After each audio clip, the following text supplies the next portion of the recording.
अब हम पढ़ने जा रहे हैं टाइप ऑफ केमिकल रिएक्शन, यानी कितने प्रकार के केमिकल रिएक्शन होते हैं। उसमें से सबसे पहला जो हम पढ़ेंगे वो कॉम्बिनेशन रिएक्शन है।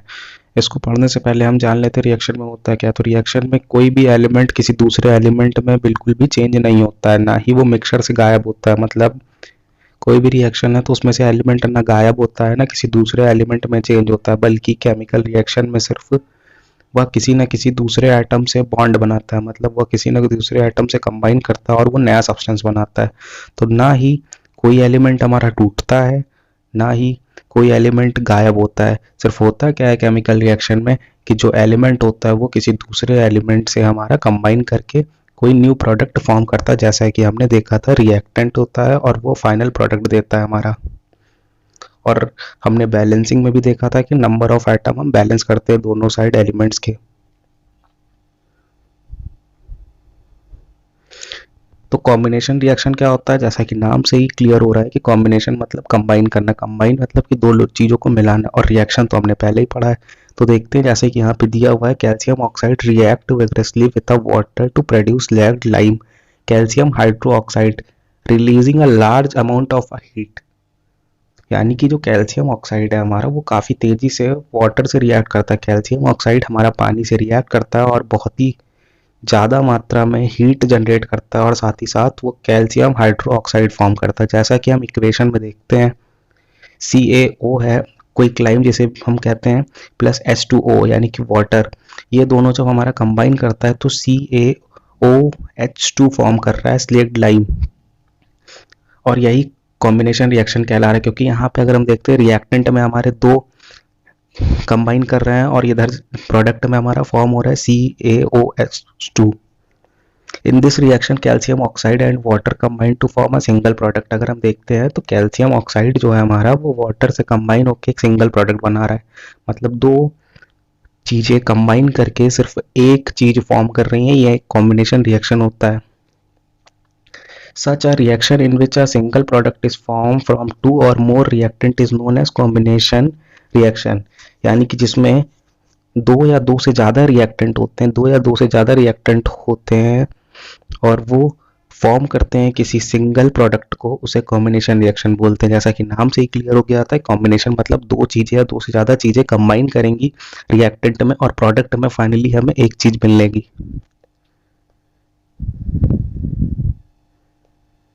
जैसे कि कुछ और एग्जांपल्स हैं हमारे, C+O2 गिव्स CO2। यानी कि अगर हम देखते हैं कोल प्लस ऑक्सीजन, कोल हमारा ऑक्सीजन में बर्न करता है और हमें CO2 देता है। दूसरी तरफ 2H2 plus O2 gives 2H2O। तो ये दो रिएक्टेंट है और फाइनली जो हमें प्रोडक्ट मिल रहा है वो हमारा एक है। In simple language, we can say that when two or more element or compound combine to form a single product, the reaction is called combination reaction। यानी सिंपल सी और साधारण भाषा में हम कह सकते हैं, जब दो या दो से ज़्यादा एलिमेंट या फिर कंपाउंड हमारे कंबाइन करते हैं यानी मिलते हैं और सिर्फ एक प्रोडक्ट बनाते हैं, तो उसे हम क्या बोलेंगे, कॉम्बिनेशन रिएक्शन बोलेंगे। यानी सिंपल सी भाषा में कहना है कि जब दो या दो से ज़्यादा एलिमेंट या कंपाउंड हमारे मिलके सिर्फ एक प्रोडक्ट फॉर्म करते हैं तो उसे हम कॉम्बिनेशन रिएक्शन बोलते हैं। We also observe that a large amount of heat is generated. This makes the reaction mixture warm. Reaction in which heat is released along with the formation of product are called exothermic chemical reaction। यानी exothermic chemical reaction वो reaction होते हैं जिसमें कि product के साथ साथ हमारी हीट भी काफ़ी अमाउंट में जनरेट होती है। यानी कि प्रोडक्ट तो जनरेट हो गई जो हमारा रिएक्टेंट की वजह से, साथ ही साथ जो प्रोडक्ट होगा प्रोडक्ट के साथ हमारी हीट भी जनरेट होती है। उस तरीके के रिएक्शंस को एक्सोथर्मिक केमिकल रिएक्शन कहते हैं। Other example of exothermic reaction, अगर दूसरे कुछ एग्जाम्पल्स लेते हैं, बर्निंग ऑफ नेचुरल गैस। अगर जब हम नेचुरल गैस को जलाते हैं जैसे कि CH4 plus 2O2 gives CO2 plus 2H2O। Do you know that respiration is an exothermic process? क्या आपको पता है जो रेस्पिरेशन होता है वो एक एक्सोथर्मिक प्रोसेस है। We all know that we need energy to stay alive, यानी हम सब जानते हैं कि हमें ऊर्जा की जरूरत होती है जिंदा रहने के लिए। We get this energy from food we eat, यानी ये एनर्जी हमें खाने से मिलती है, जो हम खाते हैं।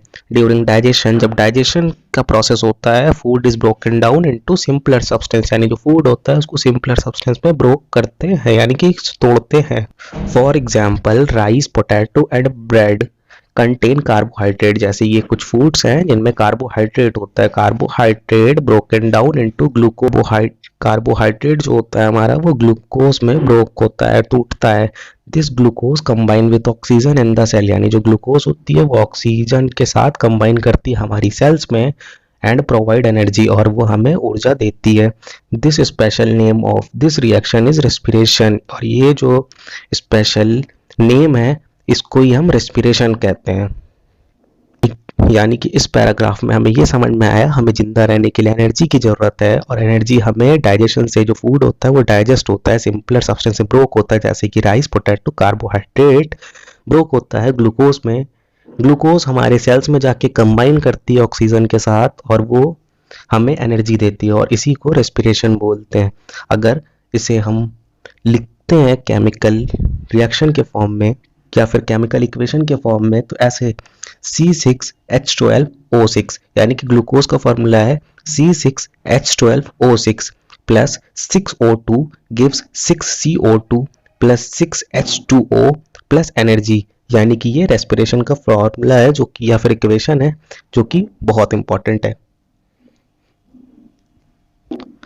The decomposition of vegetable matter into compost is also an example of exothermic reaction, यानी जो डिकम्पोज होते हैं, जैसे कि हमने देखा माइक्रो ऑर्गेनिजम्स हमारे जो वेजिटेबल पील्स होते हैं, ऑर्गेनिक वेस्ट होता है, उसको कन्वर्ट कर देता है मैन्योर में।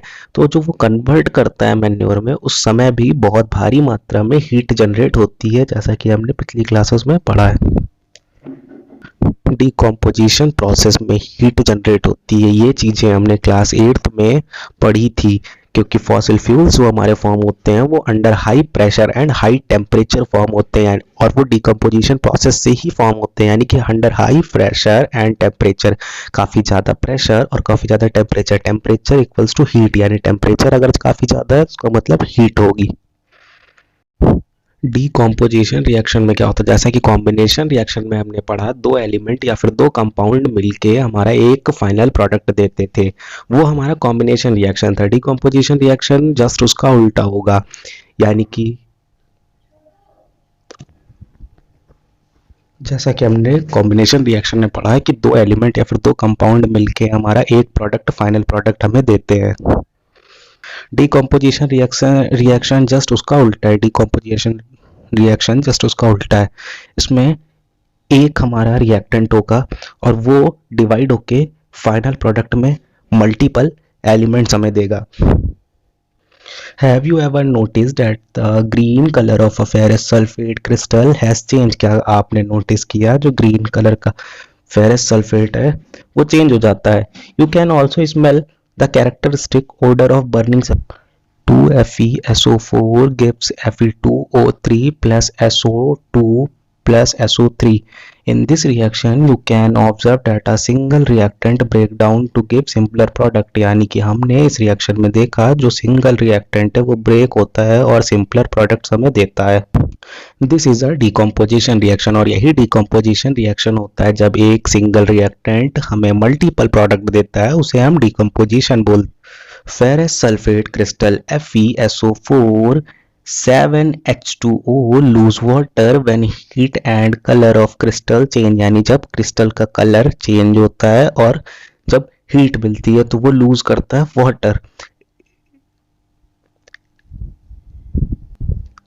Decomposition of calcium carbonate to calcium oxide and carbon dioxide on heating is an important decomposition reaction used in various industries, यानी कि बहुत सारी जो इंडस्ट्रीज हैं उसमें ये डिकम्पोजिशन जो रिएक्शन है कैल्शियम कार्बोनेट का, जो कि कैल्शियम ऑक्साइड और कार्बन डाइऑक्साइड ब्रेक करता है, ये यूज़ किया जाता है बहुत सारी इंडस्ट्रीज में। Calcium oxide is called lime और क्विक लाइम, यानी कि इसे क्विक लाइम और लाइम भी कहा जाता है। इट हैज़ मैनी यूजेस, इसके बहुत सारे यूजेस हैं।